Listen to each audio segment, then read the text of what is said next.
All right, really quick. This is how to raise the oil, which is your colostrum, right? So you retain your sexual fluids, consuming an alkaline diet, no consumption of acidic foods or fluids, no consuming of alcohol, Kundalini meditation, balance all chakras, keeping your tongue on the top of your mouth, and proper breathing, doing breath work. You do this through meditation. And so what happens is this. They created Earth. They created our bodies to be the same as Earth. So what you see is, right here is Jacob's ladder. You got 33 vertebrae. You got heaven, that's up here. You got hell, the heel, at the heel of your foot. And then if you look at the Jordan River, it's another symbolic map of our makeup of heaven and hell. So it uses the Jordan River, the Sea of Galilee. The river is the spinal cord, and then you got Bethlehem. You got the Dead Sea, which is the sacrum, right? And then it comes down and back up. You got two nerves, right? You got the Ida and the Pingala. Those two nerves. You got the Ida, which is the female, and it's we named that Mary. And then you got the pineal gland, which is the luminary light, the third eye. The Pingala is the male, and we named it Joseph. So you come over here, and this is where Jesus gets crucified. The story of Jesus is all in our mind. So Jesus was crucified at the Golgotha, which translates to the place in the skull. This is Jesus on the cross, overlapped onto the midbrain. So basically, our mind was crucified. This represents our mind. The Christ is our Christos. The Christos is our colostrum going down the chimney, since it's Christmas, down the chimney to our sacrum, to our root chakra, and then it comes back up to activate our pineal gland, and thus our crown chakra. So here's an imagery of the Christ being sacrificed. This is the crown of thorns as we know it, being jammed into the mind, which is considered oppression. This is a halo. This halo represents Christ's consciousness. It represents the crown chakra.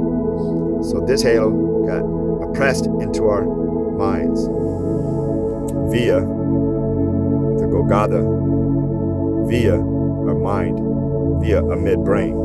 Now this is where Satan comes in. Satan is Saturn. If you look at Saturn, the Saturn has a halo down its cranium, halfway down his cranium. That's the halo being oppressed. That's why we have Saturn and Satan. Now we got Jacob, symbolizes the oil in the parable. Remember, we have this helix going all the way up and down. One represents Ida, and the other one's Pingala, male and female.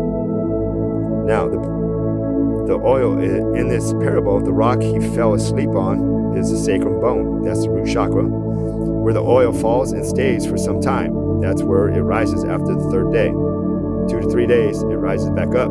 He then saw a ladder that reached heaven, which is the spinal cord, leading up to the brain, which is heaven, God consciousness,